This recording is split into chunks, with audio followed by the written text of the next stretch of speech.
আসসালামু আলাইকুম, কেমন আছেন সবাই? আশা করি সবাই ভালো আছেন। আমিও ভালো আছি আলহামদুলিল্লাহ।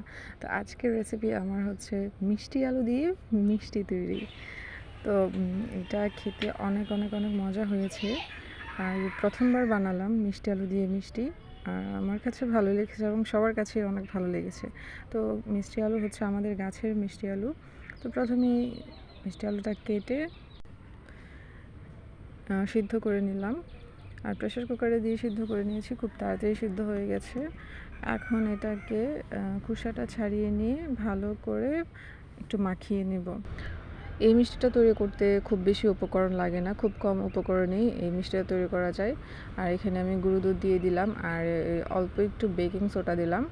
আর হচ্ছে এটা যেন পারফেক্টলি আমি বানাতে পারি তাই অল্প একটু সুজি দিলাম আর হচ্ছে সামান্য পরিমাণে ঘিটা দিলাম ফ্লেভারের জন্য।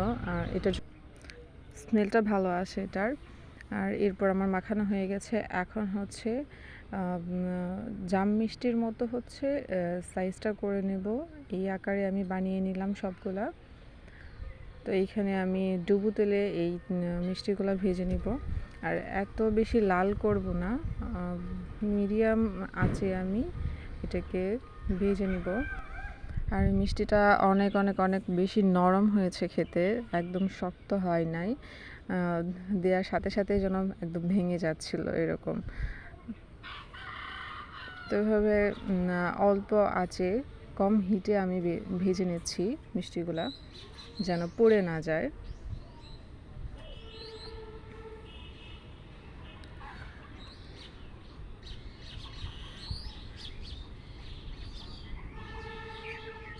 তো এই ফাঁকে আমি মিষ্টিটা ভাজা হোক আর এখানে আমি মিষ্টির যে শিরাটা এটা তৈরি করে নিচ্ছি। এখানে পরিমাণ মতো পানি দিয়ে চিনি দিয়ে দিলাম। 1 কাপের মতো চিনি দিয়েছি। পরিমাণ মতো আপনারা যতটুকু মিষ্টি খান সেই পরিমাণে দিবেন।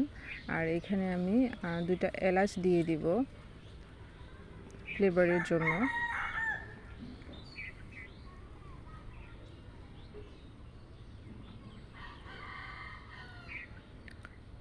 তো আমার এখানে ভাজাটাও কমপ্লিট হয়ে গেছে।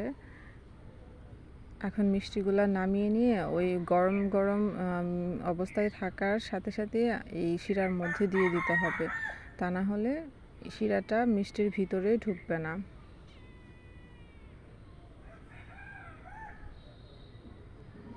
পাঁচ মিনিটের মতো একটু জাল করে নিলেই বাস কমপ্লিট হয়ে যাবে। এই তো আমি 5 মিনিটের মতো জাল করে নিয়েছি। এখন মিষ্টিটা পুরো শিরাটা মিষ্টির ভিতরে ঢুকে গেছে। আর এই যে পরবর্তীতে আমি একটু উপরে গুঁড়ো দুধ ছিটিয়ে দিয়ে ডেকোরেশন করে নিলাম। তো কেমন লেগেছে সবাই আমাকে কমেন্ট করে জানাবেন। আল্লাহ হাফেজ।